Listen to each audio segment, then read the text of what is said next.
ಹಳ್ಳಿಯ ಅಡುಗೆ ಮನೆಯಲ್ಲಿ ಮೌನವಾಗಿ ನಿಂತಿದ್ದ ಎರಡು ಶಕ್ತಿಗಳು, ಎಲ್ಪಿಜಿ ಗ್ಯಾಸ್ ಸಿಲಿಂಡರ್ ಮತ್ತು ಕಟ್ಟಿಗೆಯ ಒಲೆ. ಒಂದು ಆಧುನಿಕತೆಯ ಪ್ರತೀಕ, ಇನ್ನೊಂದು ಪುರಾತನ ಜೀವನದ ನೆನಪು.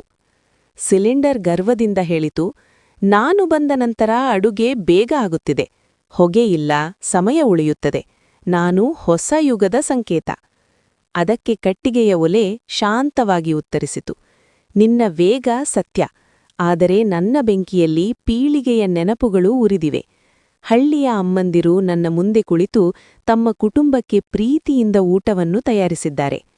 ನನ್ನ ಹೊಗೆ ಕೇವಲ ಹೊಗೆಯಲ್ಲ, ಅದು ಬದುಕಿನ ಅನುಭವ. ಹಳ್ಳಿಗಳಲ್ಲಿ ಇನ್ನೂ ಅನೇಕ ಮನೆಗಳಲ್ಲಿ ಬೆಳಗ್ಗೆ ಸೂರ್ಯೋದಯದ ಜೊತೆ ಒಲೆ ಉರಿಯುತ್ತದೆ. ಒಲೆಯ ಮುಂದೆ ಕುಳಿತ ಮಹಿಳೆಯರು ಅಡುಗೆ ಮಾಡುತ್ತಿರುವ ದೃಶ್ಯ, ಅದು ಕೇವಲ ಅಡುಗೆ ಅಲ್ಲ, ಅದು ಸಂಸ್ಕೃತಿ ಮತ್ತು ಬದುಕಿನ ಕಥೆ.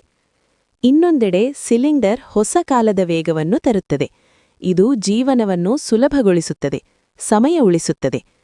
ಇವೆರಡೂ ಯಾರು ಮೇಲು ಎಂದು ಜಗಳ ಮಾಡುವಾಗ ಜಗತ್ತು ಮತ್ತೊಂದು ದೃಶ್ಯ ತೋರಿಸುತ್ತದೆ. ಇಂದಿನ ವಿಶ್ವದಲ್ಲಿ ಅನೇಕ ದೇಶಗಳ ನಡುವೆ ಉದ್ವಿಗ್ನತೆ, ಯುದ್ಧದ ನೆರಳು ಕಾಣುತ್ತದೆ. ಹಾಗೆ ಯುನೈಟೆಡ್ ಸ್ಟೇಟ್ಸ್, ಇರಾನ್ ಮತ್ತು ಇಸ್ರೇಲ್ ಮುಂತಾದ ರಾಷ್ಟ್ರಗಳ ನಡುವೆ ರಾಜಕೀಯ ತೀವ್ರತೆಗಳು ಸುದ್ದಿಗಳಲ್ಲಿ ಕೇಳಿಸುತ್ತವೆ.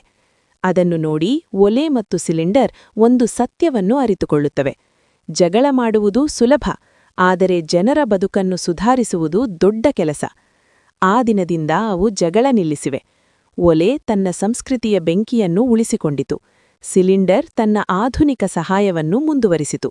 ಯಾಕೆಂದರೆ ನಿಜವಾದ ಮೇಲುಗೈ ಜಗಳದಲ್ಲಲ್ಲ, ಜನರ ಬದುಕಿಗೆ ಬೆಳಕು ನೀಡುವ ಸೇವೆಯಲ್ಲಿದೆ. ಫೈರ್.